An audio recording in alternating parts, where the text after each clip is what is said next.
Assalamu alaikum, this is Dr. Mona Al-Idrisi, author of The Muslim Narcissist. In today's podcast, I will be addressing the Islamic psychological perspective on two common disorders, the first one being OCD, which is obsessive compulsive disorder, and PTSD, which is short for post-traumatic stress disorder. Now, I found it very important for me to record this podcast today and give an Islamic perspective on it because I have so many clients who come to me who suffer from both OCD and PTSD and they don't know how to recover and actually treat the symptoms that they have. So I will go through the symptoms and the common symptoms with these disorders and how to make sense of them from an Islamic perspective and what you can do to help yourselves, inshallah. So let's start with OCD. So OCD, this obsessive compulsive disorder, it's a chronic and long-lasting disorder. So this person who suffers from OCD will have uncontrollable reoccurring thoughts. And these thoughts tend to be obsessive and they come all the time and they tend to be quite negative as well. So it's like your brain is constantly busy with obsessive thoughts about something or someone or a situation. Or just something that's bothering you. It's an irritation.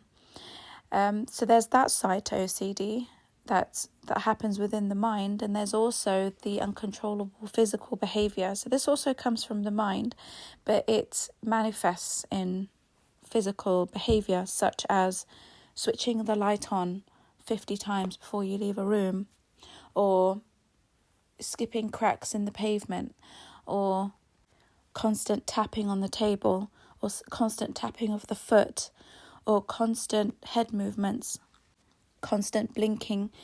All of these types of obsessive and repetitive behaviours do come from the OCD disorder.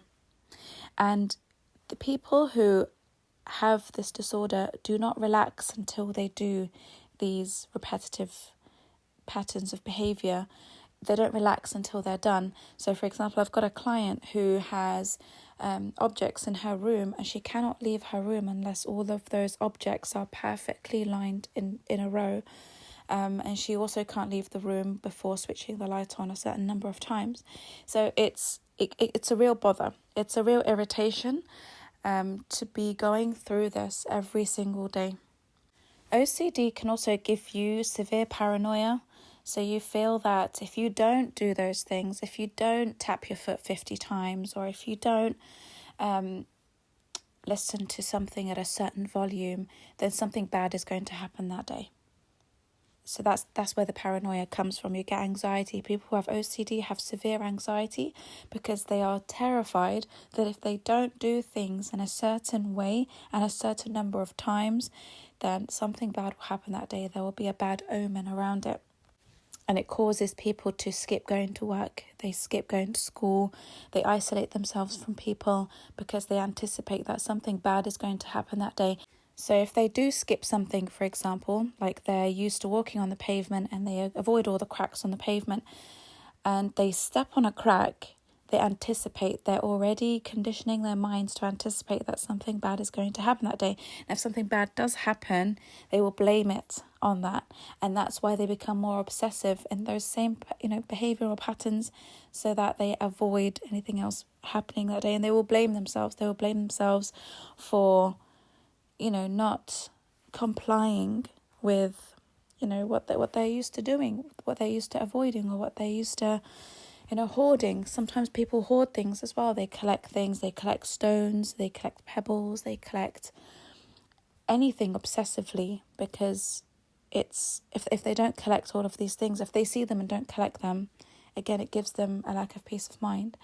So they will usually enter a very difficult depressive phase or a state of paranoia or a state of being tortured by constant repetitive words in their head. So these words in their head would torment them. The words would torment them for it being their fault. If something bad happened, they would have a torturous kind of conversation between themselves as to how they could have avoided it. The what ifs keep repeating themselves and how they're a failure. And So sometimes the repetitive words that you are stupid, you are dumb, you don't listen, you don't this, you don't that, that is what causes someone to have a complete meltdown at a very random time in the day, because they're being attacked by their own mindset. So this can happen when you're in your room by yourself. It can happen when you're at work. It can happen when you're at school. It can happen when you're in the shower. All of a sudden you find that you're going through a meltdown. You're going through a breakdown because the repetitive thoughts have got to you. The repetitive thoughts just won't go away. It's like a screaming that goes on in your head that just doesn't go away, and it causes somebody to have a random breakdown. So to other people, it might come across as a shocking episode that they're witnessing in somebody who has been overwhelmed by those thoughts. And it is often when someone who has OCD, when they skip something that they usually do as a habit, those obsessive habits that they have, or if they forget to do something. For example, they forget to not step on the crack in the pavement, or they forget to not, for example, if they're used to switching the light on and off 50 times before they leave a room, and they forget how many times they did that, so they'll ask themselves, did I do that 50 times, or was it 48 times, or was it 49 times? That will torment them throughout the day. They are restless from that throughout the rest of the day. And then when something does go wrong, it makes their OCD, it fuels their OCD later on after that, because they are now going to try and compensate and make sure that never happens again because of what happened last time. So for example, if someone went through a bad experience that day, or something terrible happened, or it might not even be something that bad. It might be something like they forgot their homework, and they'll blame it on the OCD. They'll blame it on them not switching the light on 50 times. What will happen the next time is they will go through the habit of switching the light on and off 50 times. And then if they think that it was only 48 times or 49 times, they will go back and make sure that it's 50 times. And this can be very frustrating for people who might live with them, and it causes them to get snappy, irritable, angry at the person who has OCD, because now they're causing an inconvenience, right? They're making them late. They've got to get to school, they've got to get to work, they've got to drop them off at the train station. So when someone has to go back and switch a light on 50 times, on and off 50 times, for the second time, it can not only be irritable for the person who's doing it, but also for the people who are with them. So when those people who are with them show them that irritation, show that they are angry and annoyed by their strange habits, it can fuel again the OCD and the anxiety and the depression that these people are feeling, because they don't feel like it's their fault.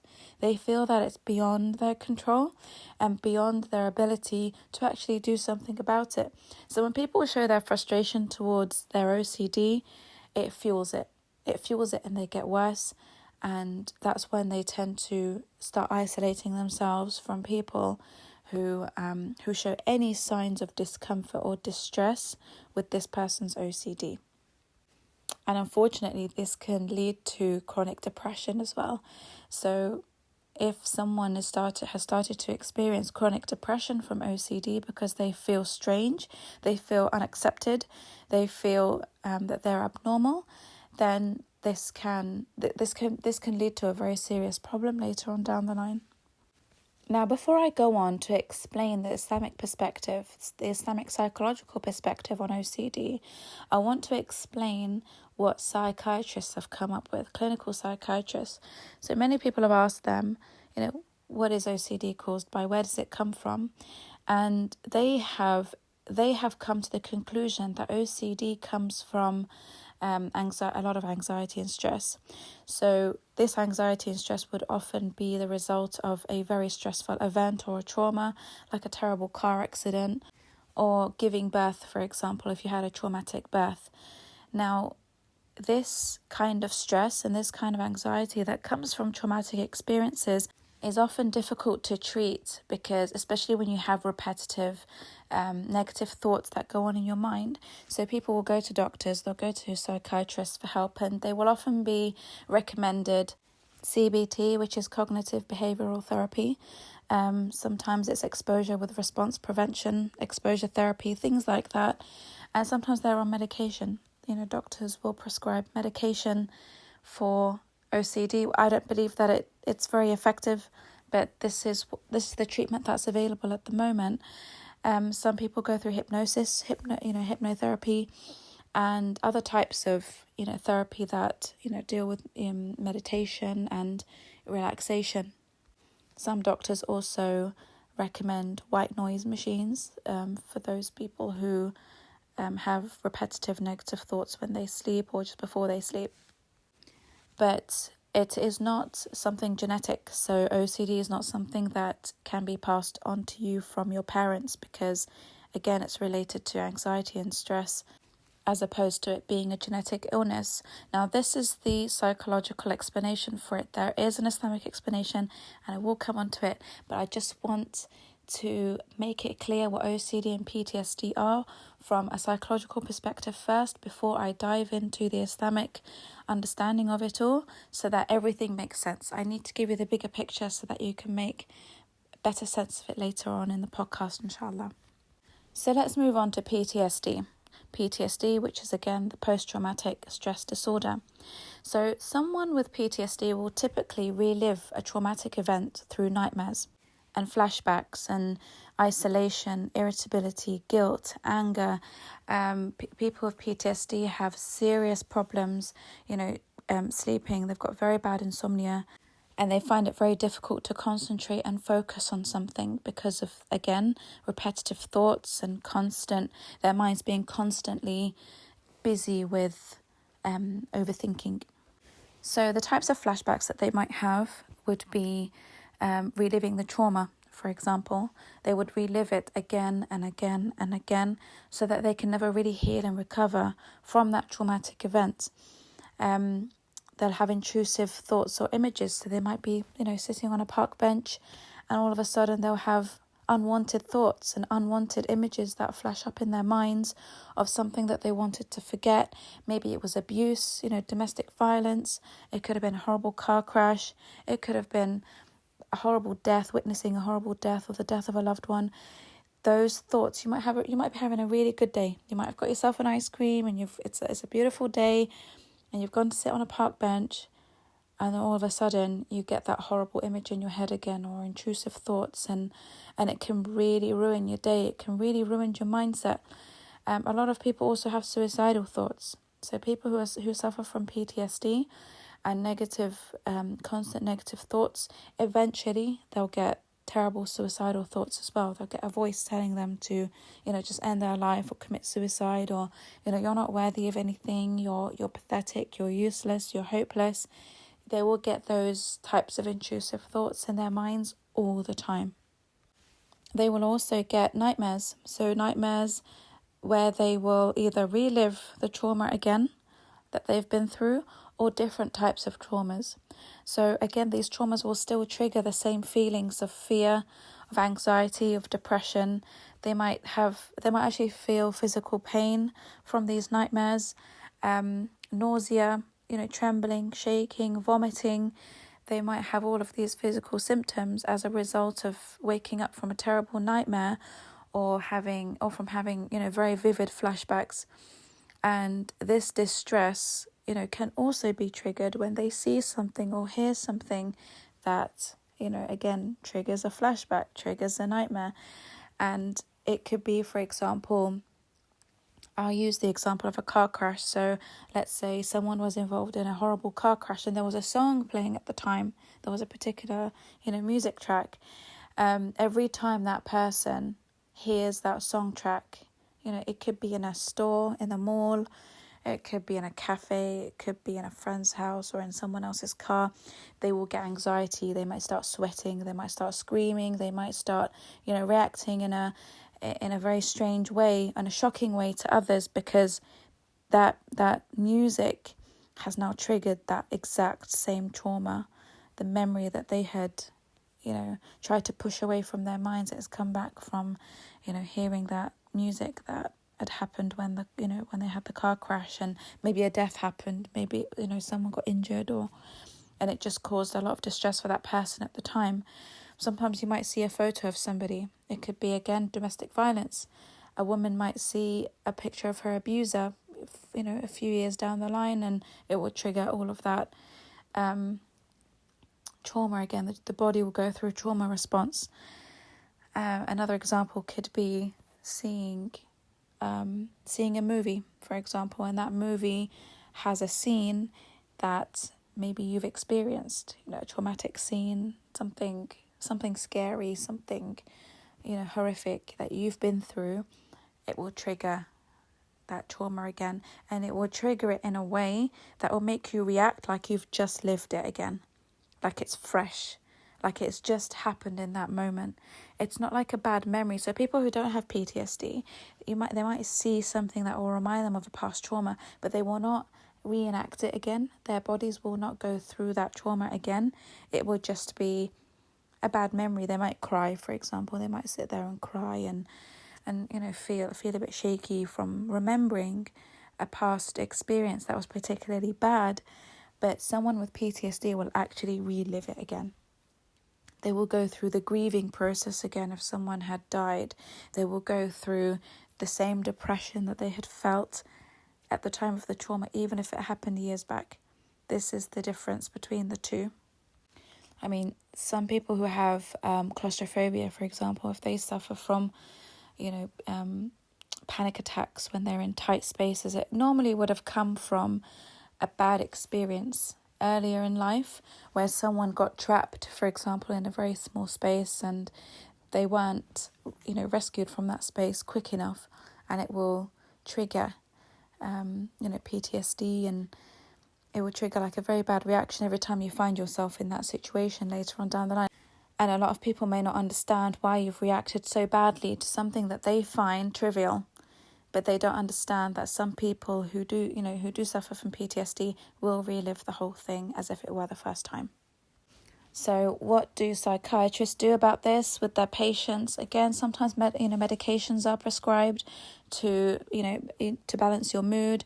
Sometimes meditational therapy is prescribed, CBT, and all sorts of other types of therapies to help people sleep. For example, you might get medication to sleep better, and so on. But this can be very difficult because if you're assigned different medications for different symptoms, it can make things worse if you start to get side effects from those medications and you're not actually healing the core issue, which I will go on to in a moment.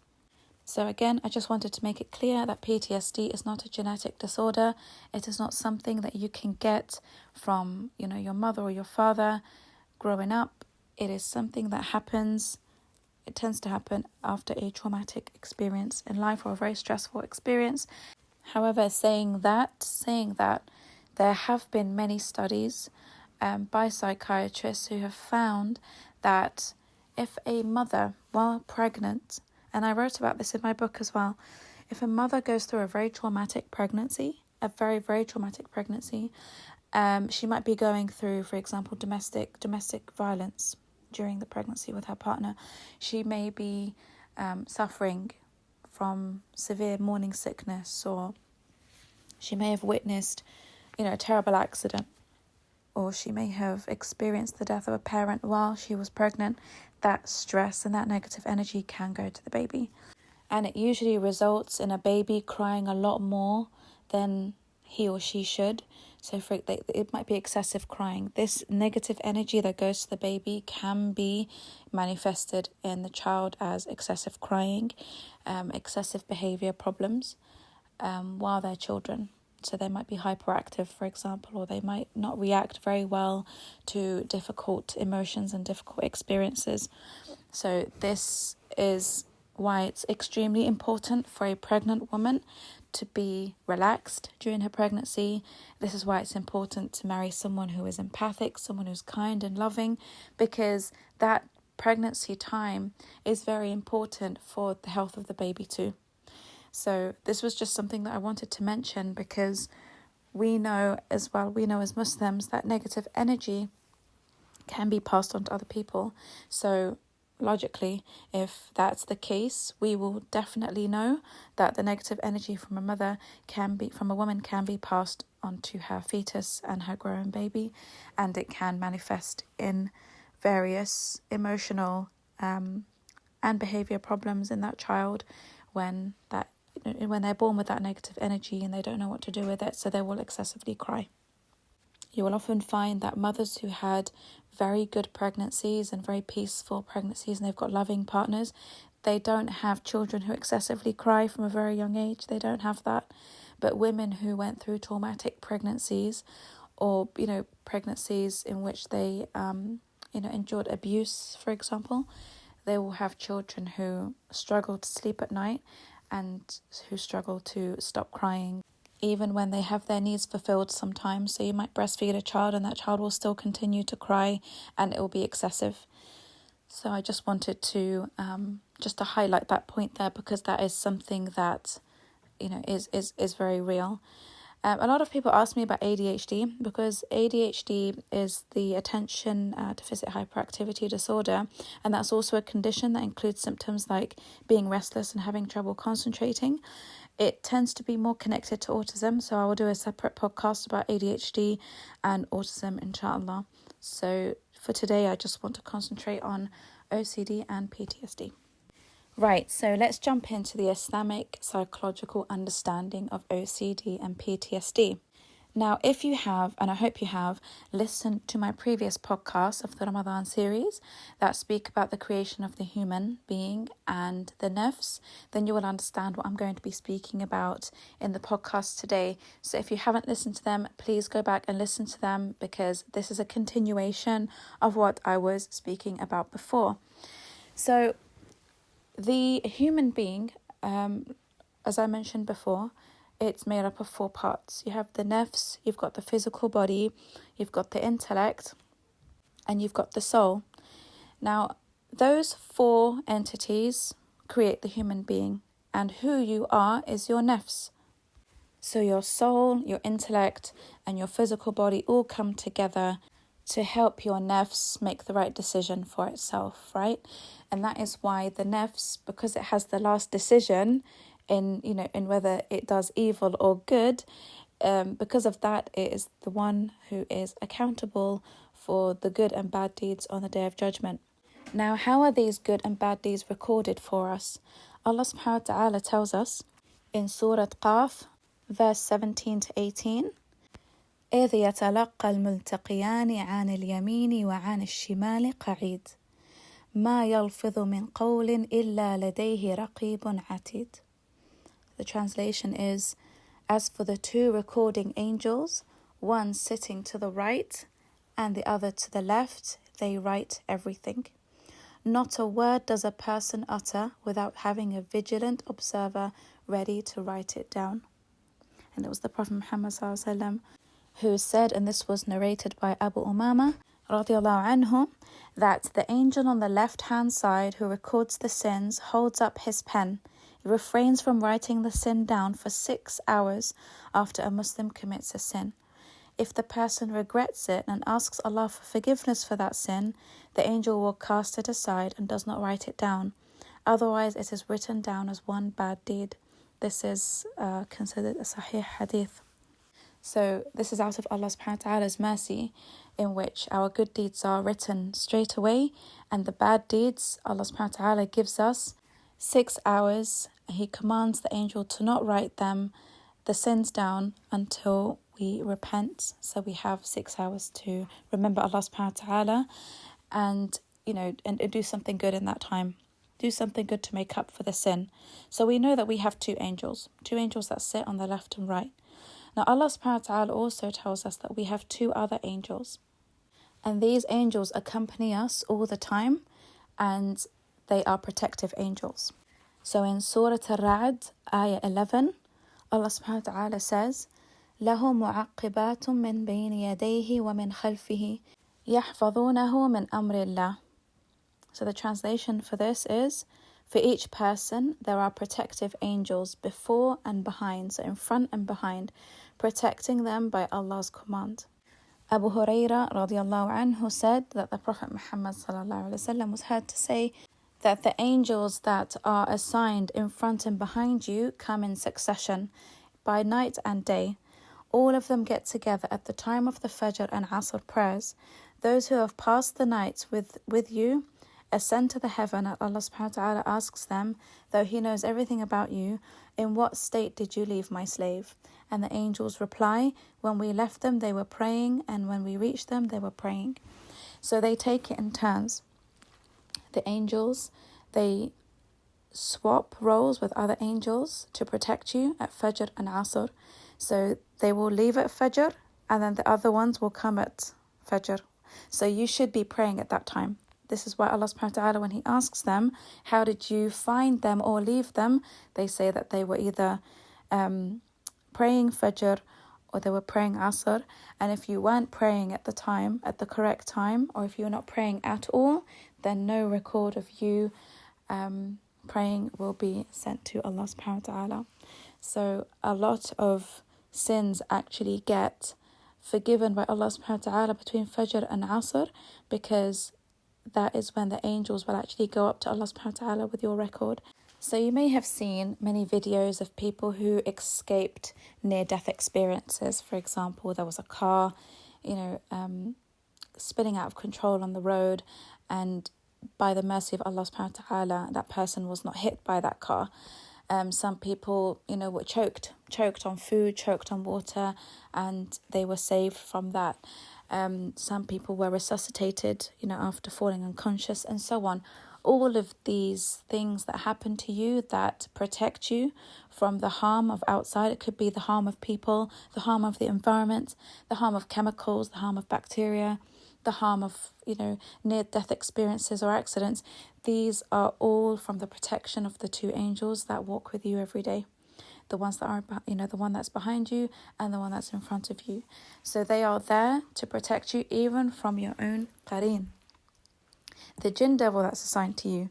And I'll come on now to explain about the qareen, and this will help you make sense of OCD and PTSD.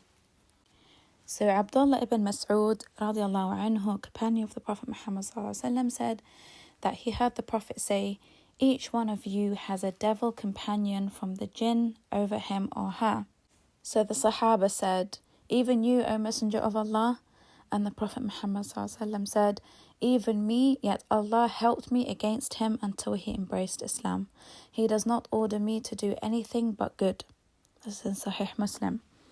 So here we can understand that we have 4 angels who accompany us every day, and we have a jinn devil, the jinn devil, which is the qareen. Now, this jinn devil who follows us everywhere is one of the soldiers of the shaitan.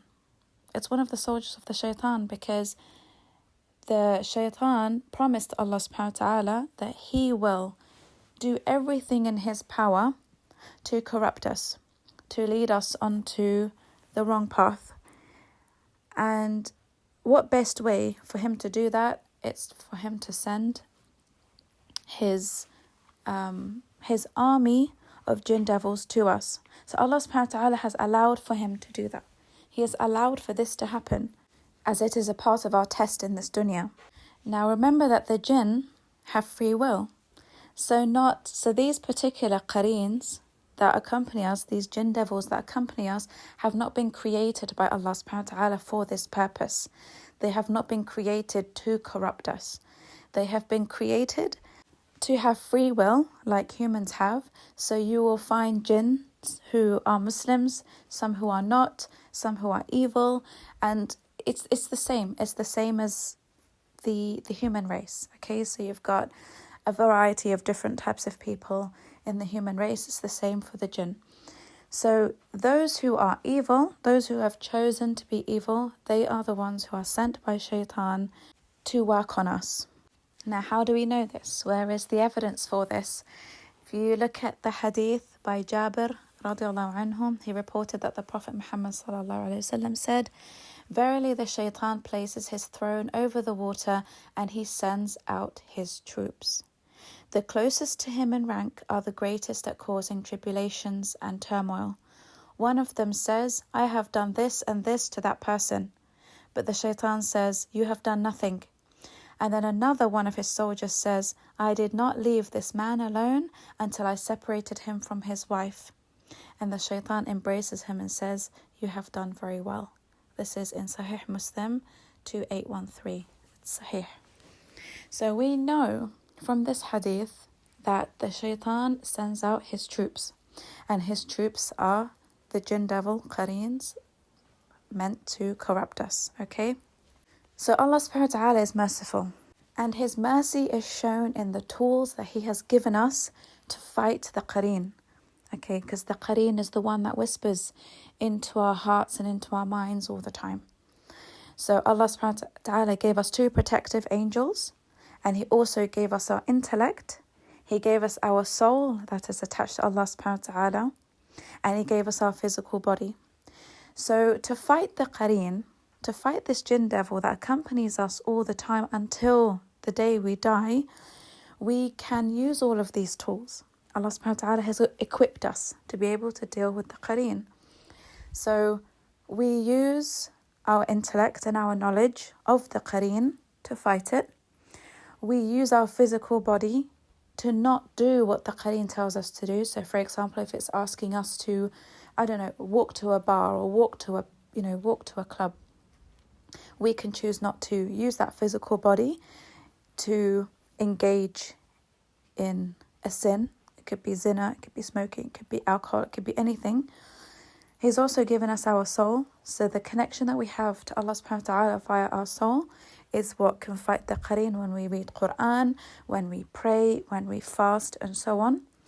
And he's also given us the extra benefit of having 2 protective angels. Now, when we use the intellect, the physical body, and the soul all together in a good way to fight the qareen, you will always find that the angels will be more supportive, will be more helpful to us. And we know this because they love Allah subhanahu wa ta'ala so much. They have been created to love Allah and to serve Allah. The angels do no wrong.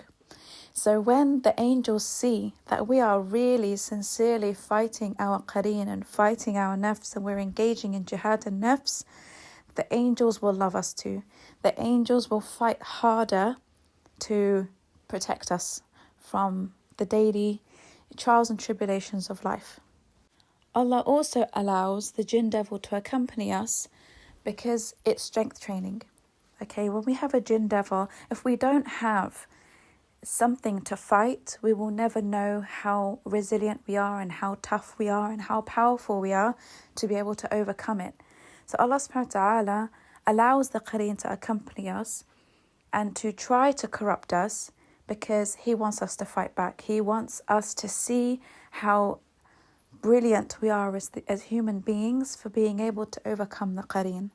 Okay, and then if we overcome the qareen, we make Allah subhanahu wa ta'ala happy because we are now challenging the promise of the shaitan. We're challenging it. We are not allowing the shaitan to win. And he will win when we succumb to the calling of the qareen and the influence of the qareen.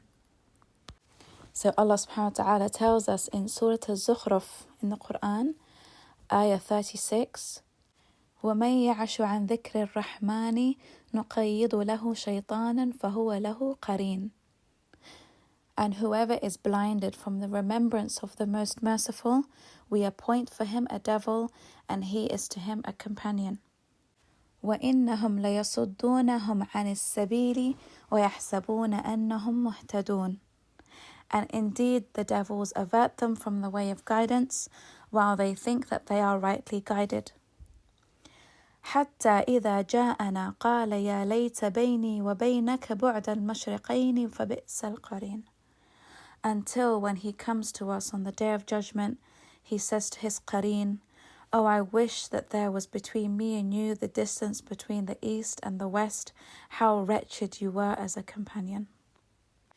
So we know from these 3 verses that those who forget about Allah subhanahu wa ta'ala, they will be affected by the qareen the most. So they will come with their corruption, and the people will fall for their corruption. They will fall under their influence because they have forgotten about Allah subhanahu wa ta'ala. So when Allah says whoever is blinded from the remembrance of Allah subhanahu wa ta'ala, then we will allow the devil to corrupt him. We will allow it because you have put yourself in a situation where you are not attending to your ruh and you're not attending to your intellect. You've abandoned yourself, and your nafs is now inclined to listening and following the qareen. And again, this type of person that Allah subhanahu wa ta'ala is speaking about is the person who has a nafs al-ammara bis-su'. Again, please refer back to my previous podcast to make full understanding of this. And then Allah subhanahu wa ta'ala says in Surah Qaf, verse 27, قال قرينه ربنا ما أطغيته ولكن كان في ضلال بعيد.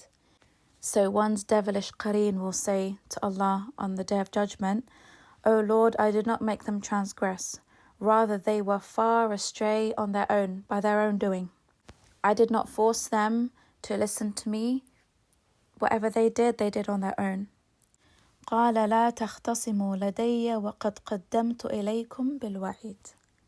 So Allah subhanahu wa ta'ala will respond to the qareen and say, do not dispute in my presence, since I have already given you a warning.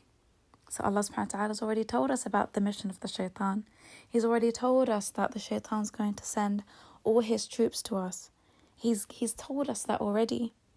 So on that day, the qareen is not saved, and your nafs is not saved if you took the qareen as a wali, as your leader and as your advisor, you could say.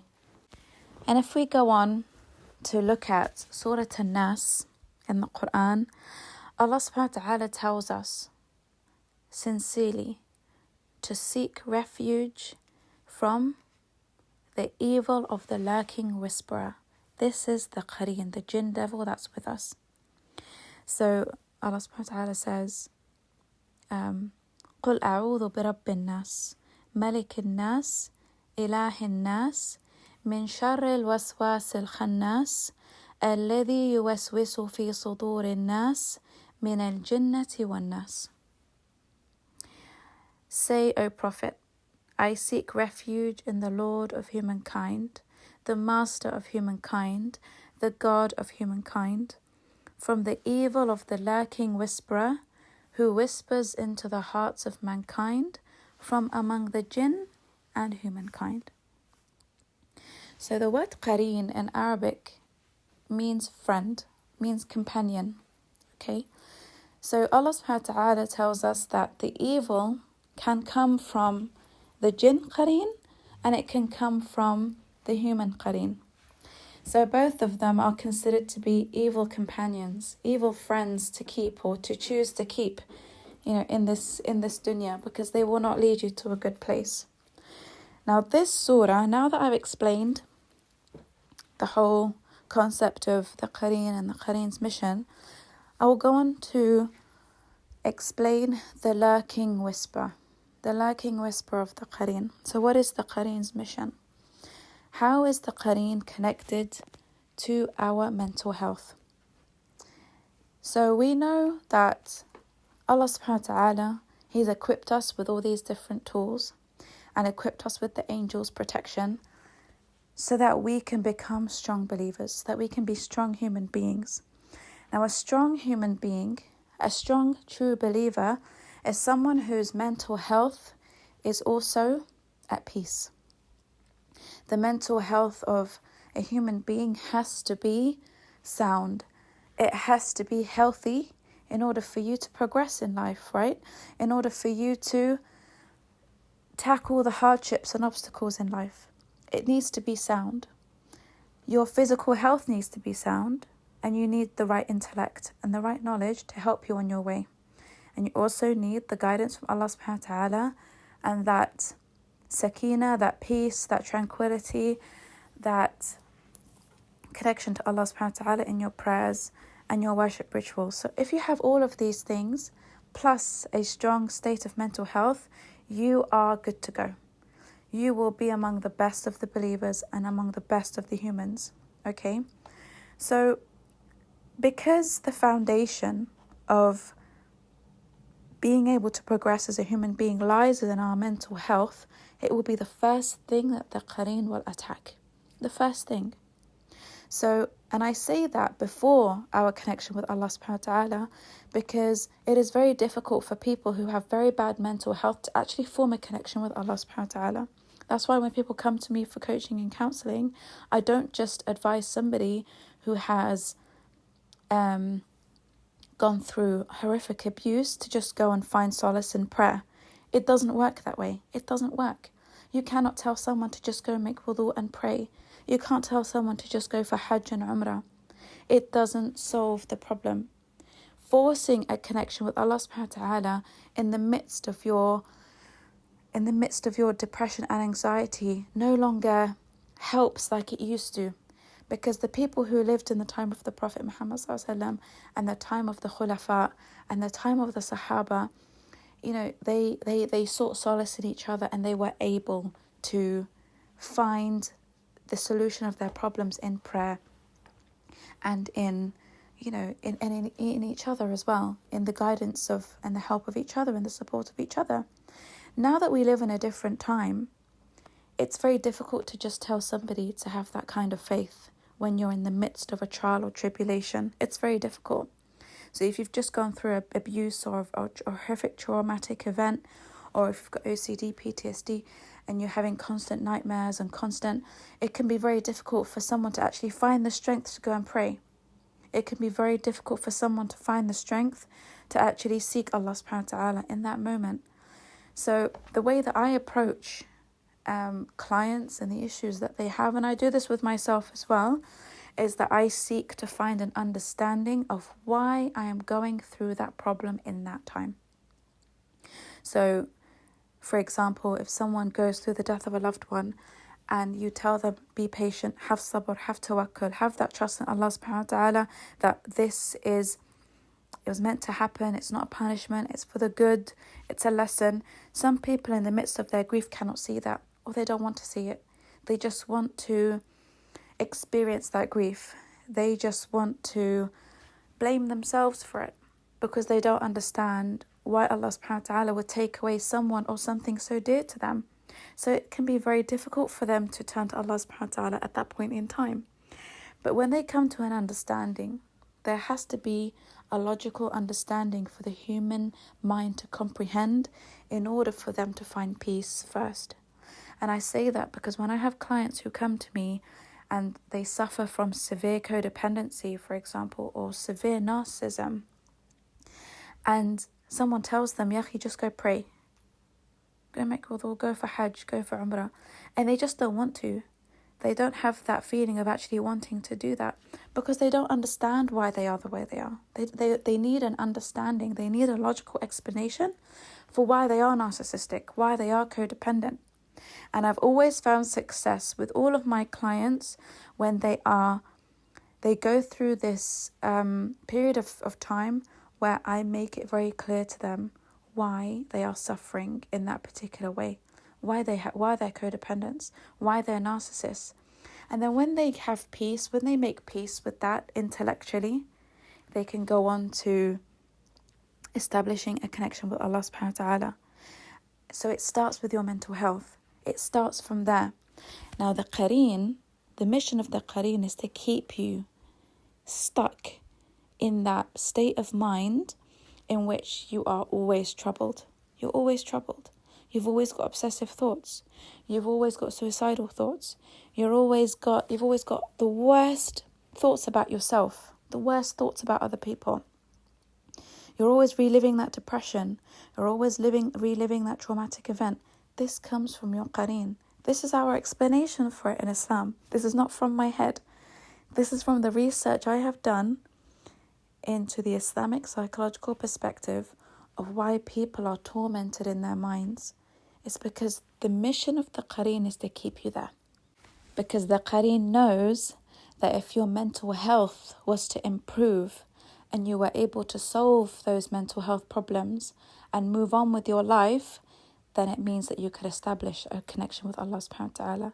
You will actually go to your salah and enjoy your salah because now you understand everything that's happened. You understand it. You've made peace with it.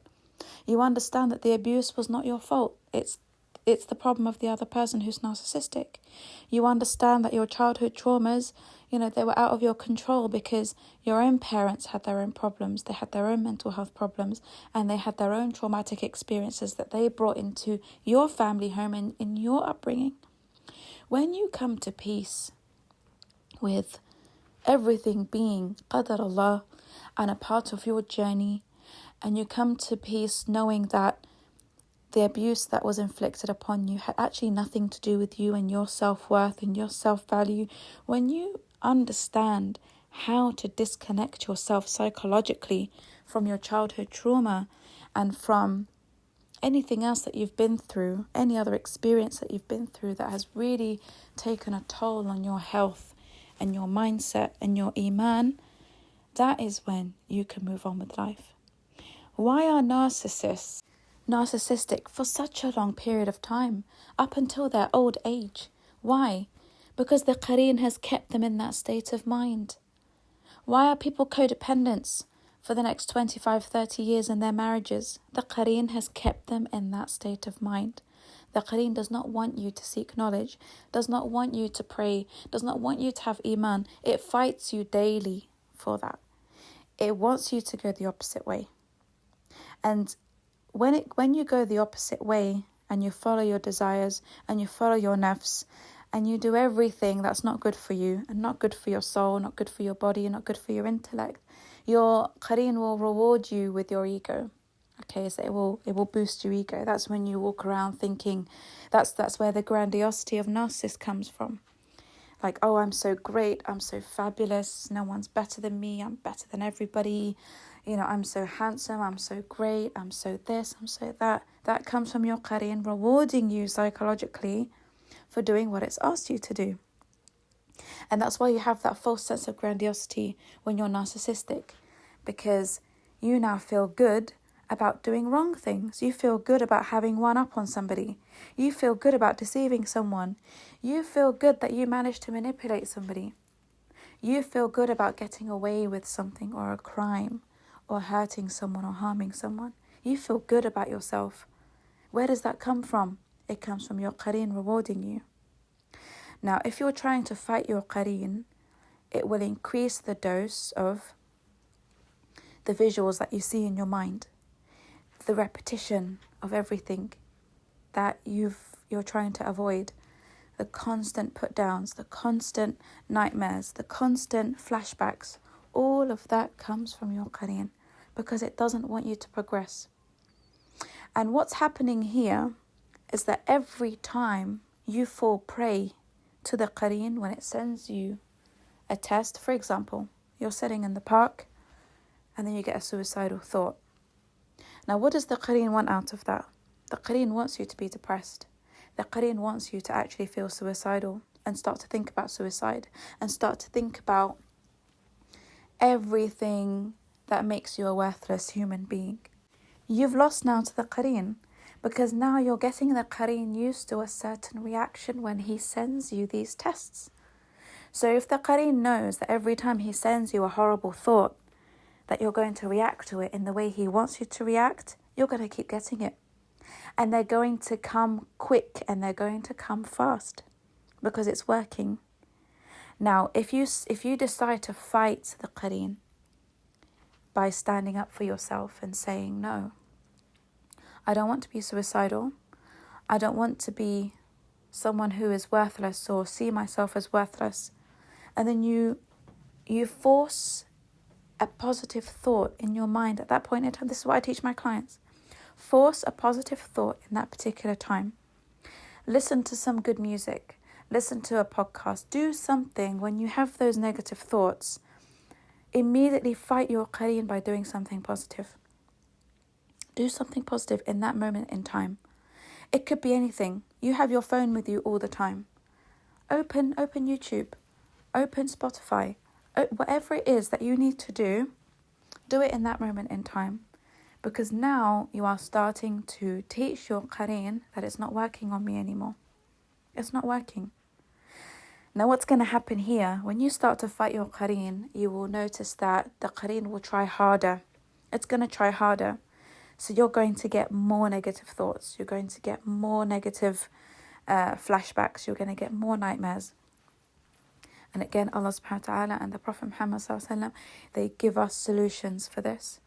Allah subhanahu wa ta'ala tells us that if we feel like we are bombarded, if we're bombarded by, negativity from the shaitan, read the Quran. Read the Quran, because the Quran burns the qareen. Saying A'udhu billahi minash shaitanir rajeem, Bismillahir Rahmanir Rahim, every time you get a negative thought, burns the qareen. That should be the first thing you do every time you get a bad dream, a bad flashback, bad visuals, or bad thoughts. Just the first thing, and let it be a natural thing that you do. I seek refuge in Allah subhanahu wa ta'ala from the shaitan, from my devil qareen. And Allah subhanahu wa ta'ala will protect you, because it's the jinn. The jinn are burned by A'udhu billahi minash shaitanir rajeem, Bismillahir Rahmanir Rahim. They're burned by it immediately. So you will find that when you do that, sincerely asking for the protection of Allah subhanahu wa ta'ala in that moment in time, the negative thoughts will decrease, the visuals will decrease, the nightmares will decrease. If you wake up in the middle of the night and you're sweating and you're in pain and you're horrified by what you've just seen in your nightmare, again, A'udhu billahi minash shaitanir rajeem, Bismillahir Rahmanir Rahim. Say it, just keep saying it, keep repeating it until you can go back to sleep. Don't sleep before you read Ayatul Kursi. Make it a habit to read Ayatul Kursi every night before you go to bed, because that is your protective friend. Ayatul Kursi is your protective friend. So you will always find as well, if you suffer from OCD and PTSD, your nightmares will always come after Fajr time. They don't come before Fajr, they'll come after Fajr time. And the nightmares that come after Fajr time are all from the shaitan. They're all from your devil qareen, just to mess with your head. They just mess with your head. And that is why, because the devil qareen is an entity that wants to tease you, he finds it funny when you do habits that don't make any sense. Again, we go back to the whole, switching the light on and off 50 times before you leave a room. Now, that's the qareen playing with your mind. It's playing with your mind. He's telling you to do it because he finds it funny. The qareen finds it funny when you do things like this, because he's told you to do it. And he is the one who is planting the anxiety in your head if you don't do it. So when we do things that are unexplainable and they seem funny or they seem strange to other people, this is the qareen making a mockery out of your mental health. And this is why it's so important to fight it. It's so important to fight it. Because sometimes it can be minor, like the mockery, or it could be major, like suicidal thoughts. It could be a major issue, major problem. And sometimes the qareen does succeed in making someone commit suicide. Imagine you have a friend, okay? Imagine you have a friend or somebody who follows you around 24/7. 24/7, even when you sleep, they're next to you sleeping. When you eat, they're next to you. When you're having a shower, they're next to you. Won't you feel irritated and angry at that person if they went round telling you everything your qareen tells you throughout the day? Wouldn't you feel angry for someone to tell you you're pathetic, you're a sore loser, you're not good enough, oh, remember when this happened to you? Remember when that happened to you? Oh, there's no hope in the future. God will never forgive you. God will never save you. I'm your friend. Who do you think you are? You're a failure. Just give up on life. Just go kill yourself. If someone was walking around like a bully, telling you this 24 hours a day, what would you do? You wouldn't tolerate him. I can promise you would not tolerate him for more than a few hours, at most, because you can see him or her. You can see this person, and you have the ability to get rid of this person. But because this is a spiritual problem, because you cannot see the qareen, you have entered a very toxic relationship with that qareen. Okay? You're almost codependent now with this qareen. You have a narcissistic, codependent relationship with the qareen. You feel like you have to oblige because you feel weak. You feel like you have to oblige and comply.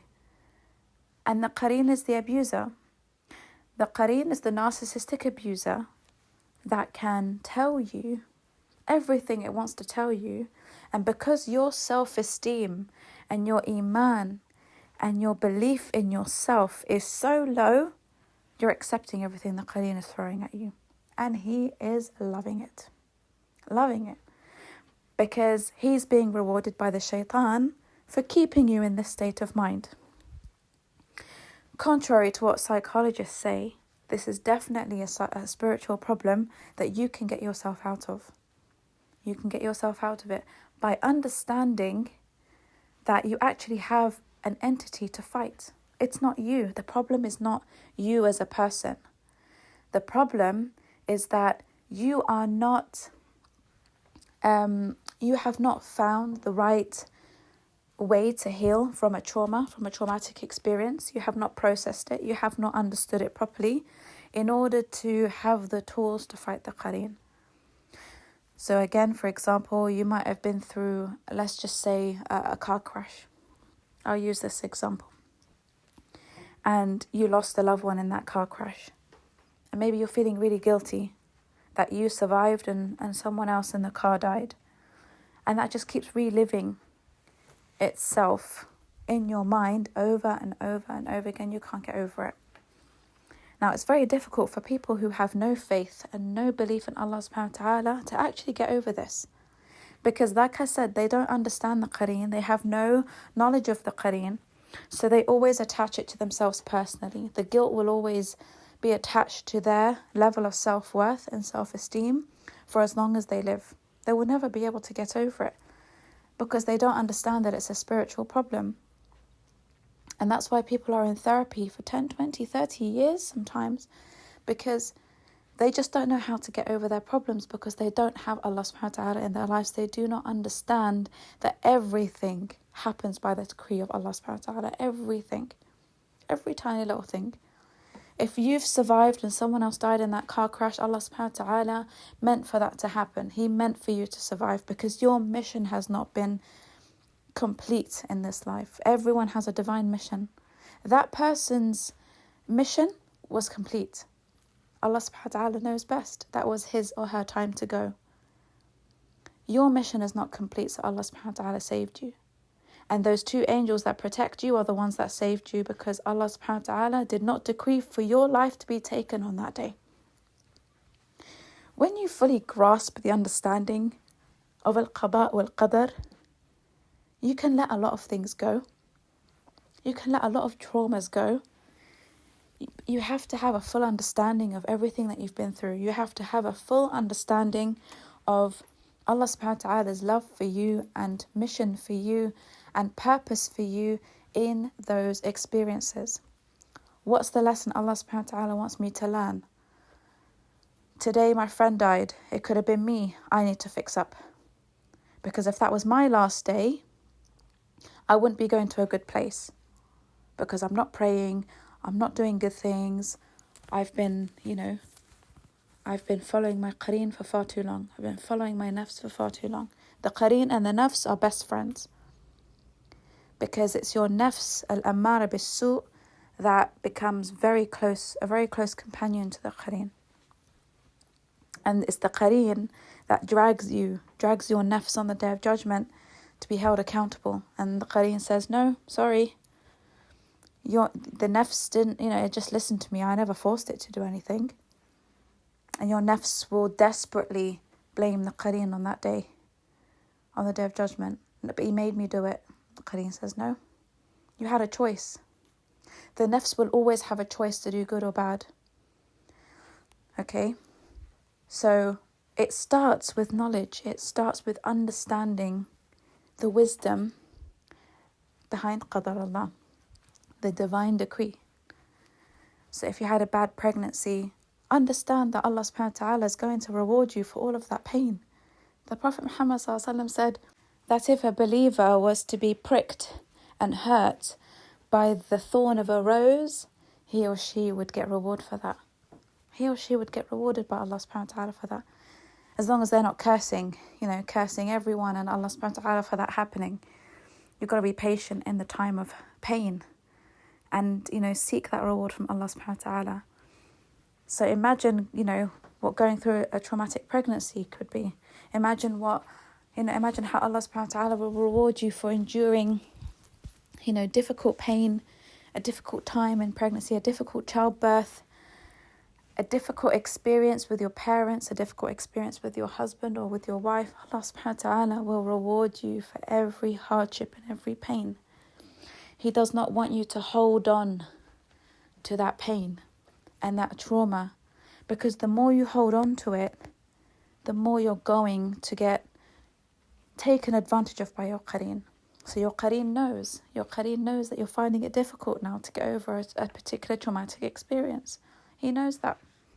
He knows that you're finding it very difficult to stop a certain habit. That's what he's going to work on.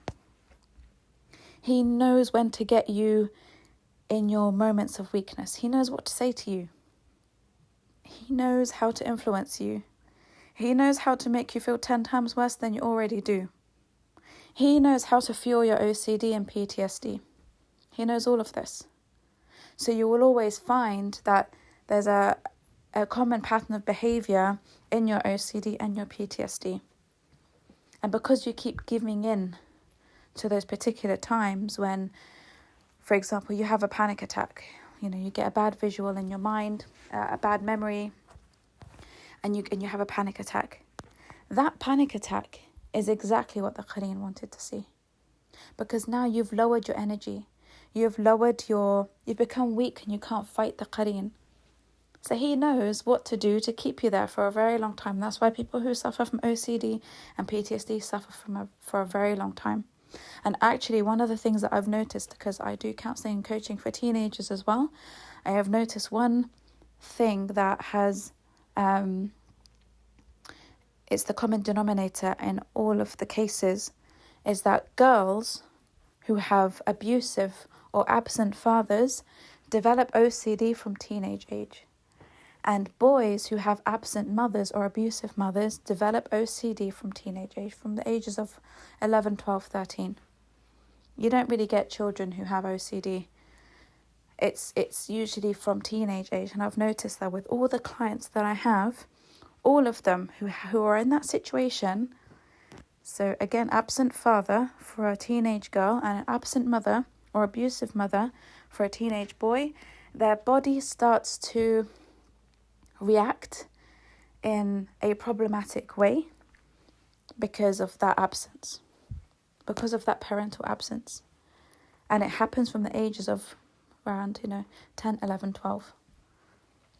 I have teenagers who come to me because they suffer from very bad OCD, and that's the pattern that I've noticed. So people who have PTSD and OCD from the qareen, it's there to stop them from progressing in life. It's there to stop them from building self-esteem and building self-confidence. Again, it's there to keep them at a specific place in their life for a very long time. The qareen always wants you to believe that there's something wrong with you, that you're fallible, that you can't improve, you can't grow, you can't become a better human, because you're always weak to these thoughts. These thoughts are always... It's almost like a punishment. It's almost like a punishment. Every time you try to improve yourself or you try to forget about these thoughts, the thoughts increase. And this is the natural state of anything predatory. So if you try to take away the power of a predator, the predator will come back 10 times harder. And if it comes back 10 times harder and realizes that it still can't get its prey, then he will eventually leave it alone. The predator will eventually go and find another easier victim. Now with the qareen, because it will never go away, you can have control over it. And you have control over it by you stop listening to it. You stop listening to that qareen.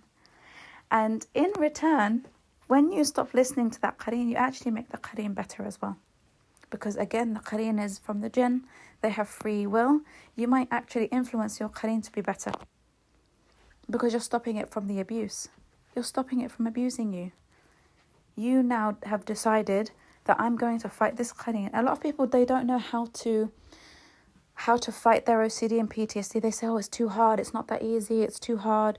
It's not too hard.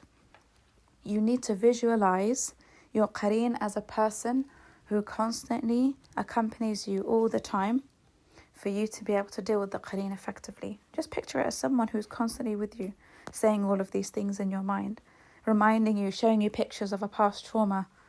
What would you do? What would you do to that qareen? What would you do to that person? It's the same thing. It's the same thing. Because the narcissistic abuse that a codependent will go through is exactly the same. Exactly the same. The narcissist wants to break you down. The narcissist does not want you to progress with life. The narcissist does not want you to get better in any way. Doesn't want you to find Allah. Doesn't want you to have that faith.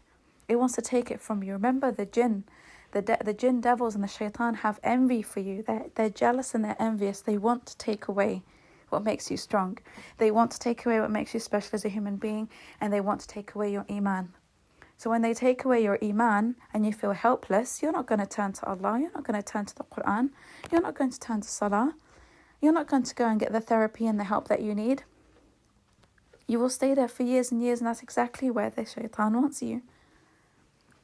The lurking whisperer that Allah subhanahu wa ta'ala tells us about in Surah An-Nas is this narcissistic abuser who does not leave us alone because we do not put an end to that abuse. We are the enabler. We react in the way they want us to react. Think about any narcissistic codependent relationship. Think about it. As long as you tolerate the abuse and you enable the abuse, it's going to go on and it will get worse. The narcissist never gets better with abuse. The more you tolerate a narcissist, the worse it's going to get. And that's why PTSD gets worse. And that's why OCD gets worse the older you get. It gets worse and worse and worse because you are enabling your abuser. The lurking whisperer is the one who is whispering all of those negative thoughts into your mind. And you have a choice. You are a powerful human being and you have a choice. Do you listen or do you do something about it? Do I fight the evil with good? Do I replace the evil with something positive? Do I do something for my mental health? Do I go and seek counselling? Do I go and read the Quran? Do I, The Prophet Muhammad ﷺ said that nothing burns the qareen, the jinn devil and the shaitan more than Surah Al-Baqarah. Play it regularly. Play Surah Al-Baqarah, because even if you have evil eye on you that has given you this problem as well, because the evil eye fuels your evil eye can fuel your qareen and make you weaker. Just keep listening to Surah Al-Baqarah. If you can recite it, it's even better. Have it playing on at home. Choose a really, a beautiful recitation and just have that going, in the house. They hate Surah Al-Baqarah. They hate the adhkar, al-sabah al-masa, the morning and evening, short du'as. They hate all of that. You've got to learn how to fight. You've got to get up and you've got to learn how to fight your qareen to get out of this sticky situation that you find yourself in. Because the more you enable that narc abuser, that spiritual narc abuser, to get away with making you feel the way that you do every single day, it's never going to get better. The worse you're going to get. You might have come out of a toxic relationship with a narcissistic husband or wife, but your spiritual, codependent relationship with your narcissistic qareen is still there. It's still there. You have a toxic relationship with your qareen. Your qareen is the abuser, and a lot of people don't know that. A lot of people don't understand this. You have a spiritual, toxic relationship with another entity that has full control over you and how you feel and how you go about your day.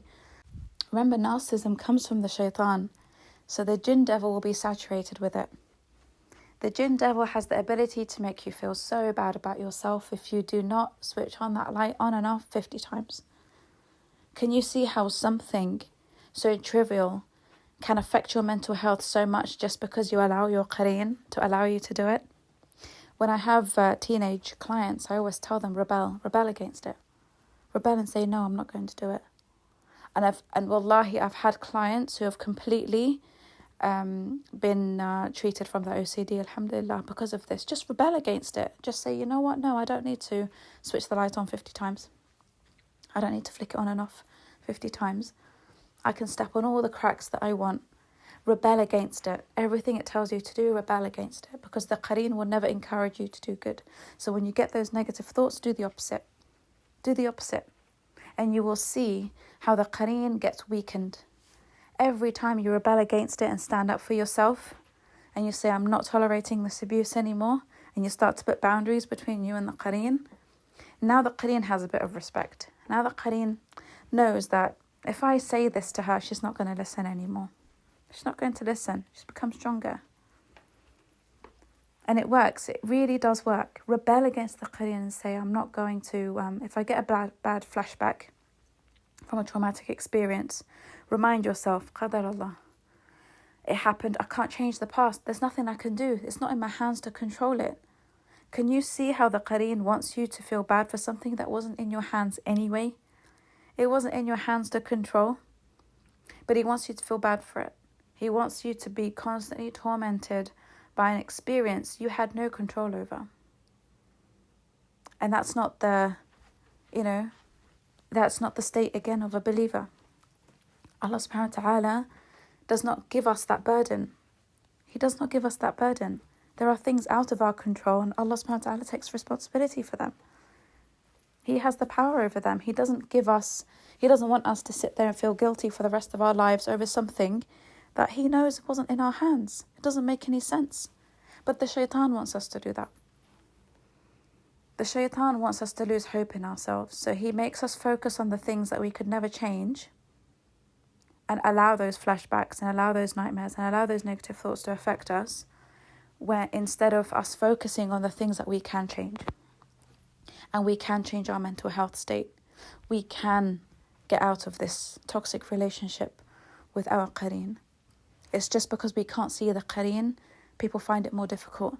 Visualize that qareen.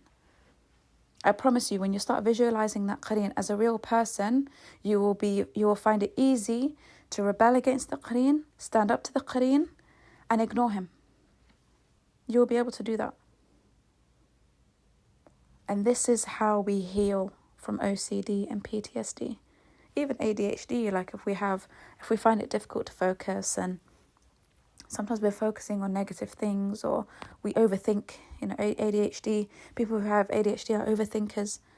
You replay a scenario, replay an old conversation that hurts you again. That repetition of things that you should forget about all comes from your qareen. He's like, no, I don't want you to do anything good. I want you to remember this. Remember that horrible thing that person said to you the other day? Just keep thinking about it. You remember how that person ended the relationship in that horrible way that he or she did? I want you to keep thinking about it. You remember how good it felt to be with a narcissist in that relationship and all the good memories of that relationship? Keep thinking about it. Because I need to keep you here. I can't let you heal. I want you to think about all the good times. Think about all the good times so that you feel even worse about yourself for not being with that narcissistic abuser anymore. This is what the qareen does. This is how it messes with your mind. It messes with your mind. And the further away you get from Allah subhanahu wa ta'ala and seeking Allah subhanahu wa ta'ala's help and guidance in this, the more power the qareen will have over you. And I say that because the nafs is more inclined to the qareen here.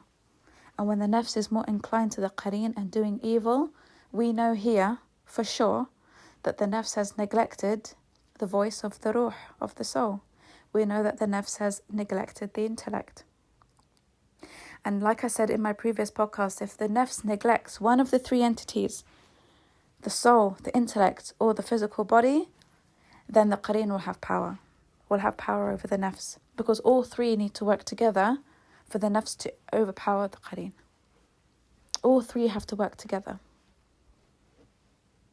All three.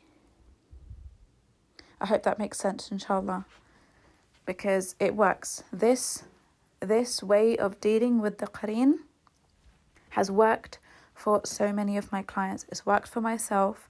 It's worked for everybody who I've taught this information to. I'm doing these podcasts for people who can't afford coaching and counselling. People who come to me for coaching and counselling, they want me to take a deeper dive into their own case because their case might be unique or their case might be complex, and we pick it apart and I help them deal with their particular experiences. But this is general knowledge that I want to give to all of you, for those who feel like there's no hope in dealing with your OCD and PTSD. You can overcome it, and very easily. You've got to change your state of mind and how you view the origin of these disorders. The origin comes from your qareen. Stop allowing your qareen to keep you there. Fight against it. Get the therapy, get the help that you need. If you can't get the help that you need, if you can't afford it, if you can't find charities who will, help you with understanding, your codependency or self-hate, lack of self-value, lack of self-love, childhood traumas, if you can't find people who can help you with that, then listen to my podcast. My podcast, inshallah, will heal you. Alhamdulillah, I've had lots of people say that the podcasts have really helped them heal from so many things. So I'm recording these for you so that you can understand how Allah subhanahu wa ta'ala gives us a solution for everything. He created us. And the subhanAllah, like the hadiths and the Quran, they're manuals for us to learn how to deal with this machine of a human being. It comes with a very detailed manual. Allah subhanahu wa ta'ala knows we're going to have mental health problems. He knows we're going to have issues with our qareen. He knows we're going to have issues with our self-esteem and our iman and having a connection with Him. He knows all of this. So He created us with a manual. If you're finding yourself in this situation, do this. Because you have a qareen, because you have this, because you have that. Maybe you're neglecting your intellect. Maybe you're neglecting your physical health. Maybe you're neglecting, your spiritual side.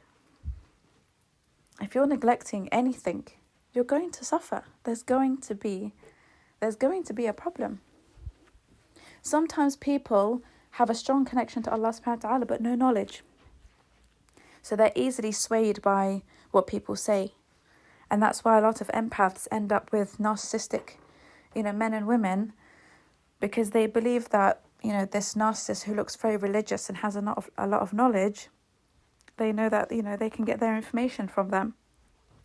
And then they end up, being treated and abused in a way that is justified according to a problematic Islamic teaching that they've misinterpreted or misunderstood. So there are lots of people out there who are religious and they're spiritual and they're good people, but they don't have that knowledge. They rely on other people for their knowledge. And that's how they get abused, and that's how they get, abused by religious texts that are taken out of context by abusers. Because they've been impressed by the outward look of this man who comes across as very knowledgeable. People who neglect their physical health, again, they might have a strong connection with Allah, but they've got loads of physical health problems, because they don't take care of themselves. So they find it difficult to pray, they find it difficult to go for Umrah, they find it difficult because they've got, they're either very overweight or they've done something to their physical body that has, caused it to deteriorate. They might excessively smoke. I know people who pray all the time. They're always in the mosque and they smoke excessively. They're ruining their health by that. So, guys, it's really important that you take every entity as an individual and work on those entities out of hope and out of intention that you're going to fight this qareen. Because ultimately, that qareen is going to fail you on the Day of Judgment. that qareen is not going to support you on the Day of Judgment. Everyone who followed their qareen, everyone who allowed their qareen to have such power over their nafs, is going to regret it on the Day of Judgment. So I hope, inshallah, that's made sense. I would love to hear your thoughts about this. I'd love your comments. Please do like, share and subscribe. Please share it with people who do suffer from OCD and suffer from PTSD. I know it will help them so much because I've seen, alhamdulillah, how much this knowledge has helped so many people. Lots of my patients, I've done really well, really, really well, just from understanding this, just from knowing that it's not their problem, it's actually a spiritual problem that they're failing to fight because they don't understand it. They don't understand OCD and PTSD. They don't understand where it comes from. So if you don't understand where it comes from, how can you fight it? How can you fight it? Once you know exactly who your enemy is and what exactly you're fighting, you will find the tools to do that effectively. So if anyone needs any one-to-one coaching on, if they need more support or help with, fighting their qareen and doing it right, doing it properly, please do reach out to me, author@themuslimnarcissist.com. And I'm happy to help, inshallah. I'm happy to give one-to-one. But I hope that this podcast, inshallah, has given you enough guidance, enough knowledge to help you do that yourself. If you've got any questions, please post them in the comment, because your questions might help other people as well. If you're struggling with something or something doesn't make sense, just please post the question below, and inshallah it will benefit other people as well. So inshallah, I hope that's explained it to you. Thank you so much for listening. I really appreciate you all listening and tuning into my podcast. Inshallah, in the next podcast, I will address autism and ADHD and the Islamic perspective on those, because they're different from these disorders. And inshallah, until the next podcast, Assalamu alaikum wa rahmatullahi wa barakatuh.